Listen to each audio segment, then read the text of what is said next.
Hoy para todos nosotros, los franciscanos, indudablemente es un día de gran alegría. Es un día en el cual celebramos precisamente el amor. Es el día del amor para todos nosotros.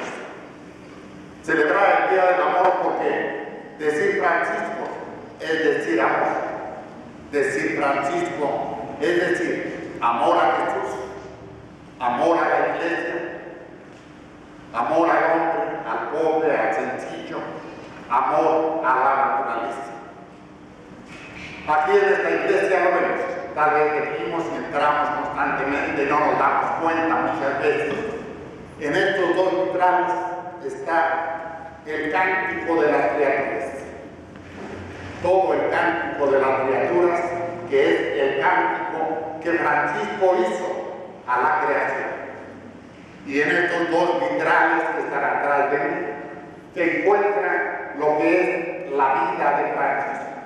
Los momentos más importantes, desde su enfermedad hasta los momentos más importantes que fue su muerte, de Francisco de Asís.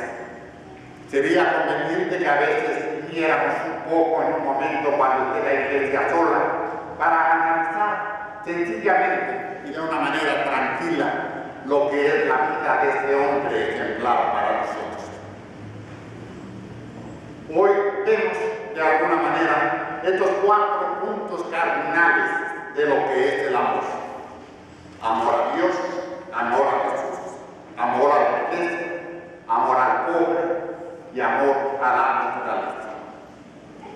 Hablar como de Francisco en su amor a Cristo es darnos cuenta como ese joven sencillo, ese joven común y corriente, ese joven que corría un poco por las fiestas allá en la ciudad de Asís, de repente un día se encuentra ahí, en lo que era la ermita de Santa Damián, una ermita que está en la parte baja de lo que es Asís, y ahí, en una iglesia derruida, se encontró una cruz como esta, la cruz de Santa Damián.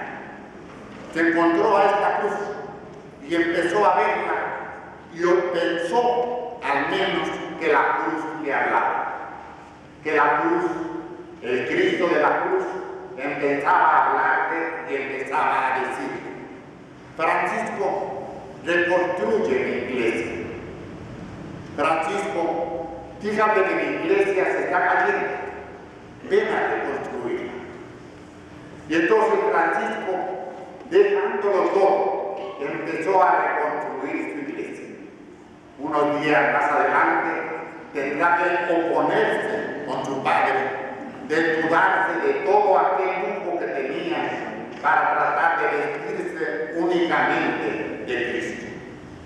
Y llegó a vestirse de tal manera de Cristo que hasta lo que son las llagas de Cristo se fueron transfigurando en su propia persona.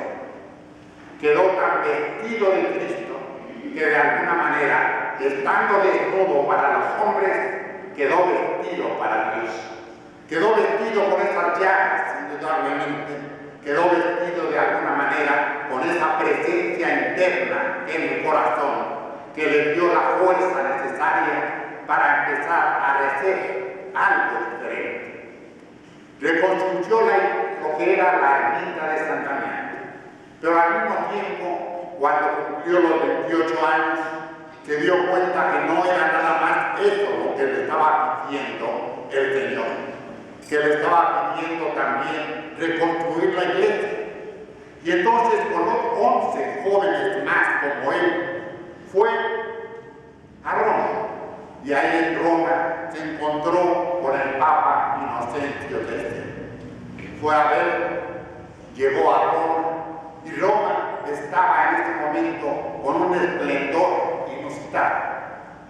Toda la pobreza que él llevaba en sus vestidos, toda la desnudez que él llevaba en sus vestidos, se opone totalmente a lo que es la riqueza que se encontraba en este momento en Roma. Roma era fuerte, Roma era importante, el Papa estaba lleno de riqueza, el Papa estaba todo lleno de poder.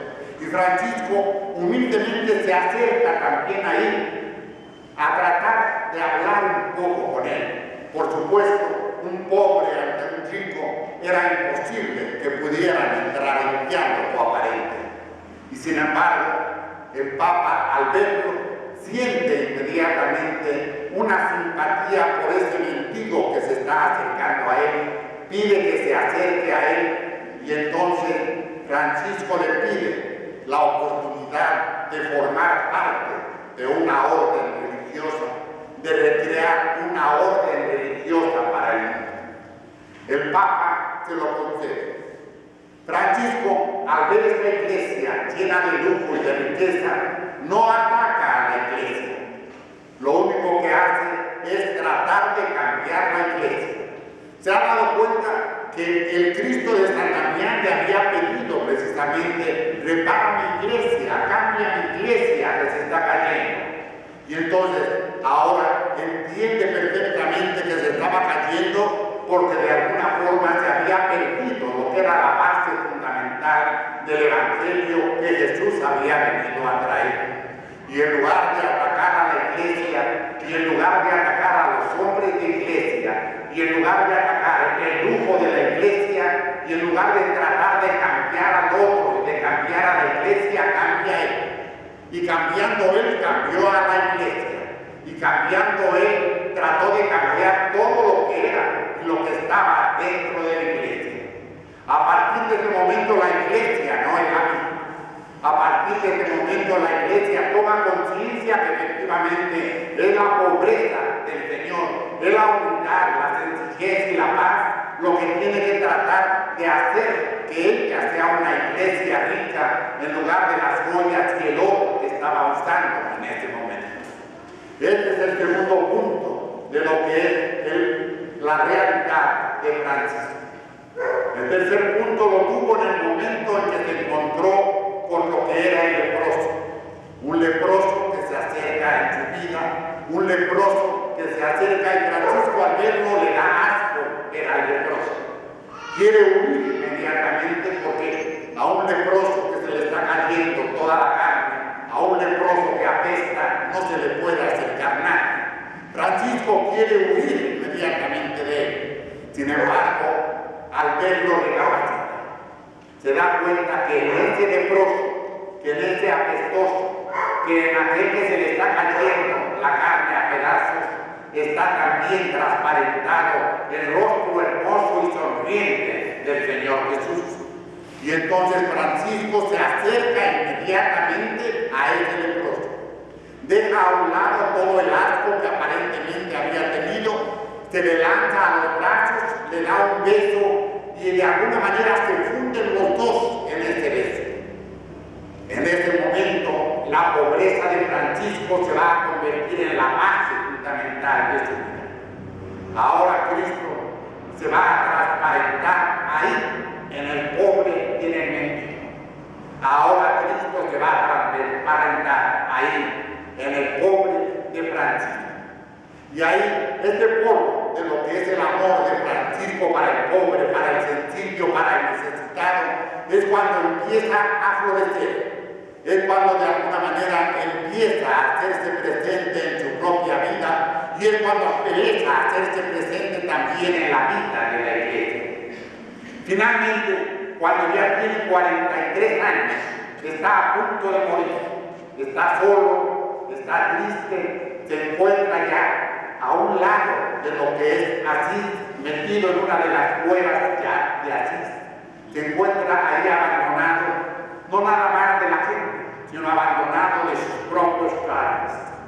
Se encuentra ahí solo a los 43 años y ahí, en ese momento, ya ciego, porque tenía diabetes, había perdido ya casi la vista, entonces es cuando empieza a ver verdaderamente. Es el momento en que él va a tratar de inventar lo que es el cántico de las criaturas. Ahí, tal vez sin la vista externa, ve la belleza del hermano Sol, ve la belleza de la hermana Luna, ve la belleza del hermano Fuego, ve la belleza de la hermana Muerte. Todo esto se conjuga dentro de la vida de Francisco. Por eso, como decía al principio, hoy es la fiesta del amor, la fiesta en la cual de alguna manera nosotros vemos en el horizonte, de alguna forma, el norte, sur, este y oeste de la vida de Francisco. Norte, que es Jesús; el sur, que de alguna manera es la iglesia; el este, que de alguna manera es el pobre; y el oeste, que de alguna manera es lo que es nuestra creación. Por eso Francisco también es el padre de la ecología actual. 4 puntos cardinales que de alguna manera nos tienen que motivar también a nosotros a entender y comprender que lo importante para nuestra vida no es todo lo que muchas veces vamos buscando. Que lo importante también para nosotros en nuestra vida, si queremos crucificarnos dentro de estos 4 puntos cardinales, tenemos que ponernos ante Dios, tenemos que ponernos humildemente ante la iglesia, tenemos que ponernos humildemente ante el hermano que sufre, ante el pobre, ante el necesitado, ante el que tiene hambre, ante aquel que duele mal, ante aquel que apesta, ante aquel que de alguna manera nos es repugnante, y ponernos por otro lado con unos ojos de agradecimiento, de ilusión ante lo que es la creación. Este mundo nuestro tan hermoso que hemos ido destruyendo poco a poco. Jesús, iglesia, pobre, mundo. 4 puntos cardinales de Francisco, 4 puntos cardinales del cristiano, 4 puntos cardinales que tendríamos que tener cada uno de nosotros, seguidores de Francisco, como pauta, como punto vital de nuestra vida, como eje en el cual tendremos que ir girando lentamente para poder asemejarnos un poco a aquel pobrecillo de Asís, asemejarnos un poco a aquel que se enamoró a tal grado de Jesús que dejándolo todo logró encontrarse con todo. Hagamos juntos nuestra profesión. Hermanos, creen en Dios Padre Todopoderoso, Creador del cielo y de la tierra. Creen en el Señor Jesús, que vivió, padeció, murió y resucitó para traer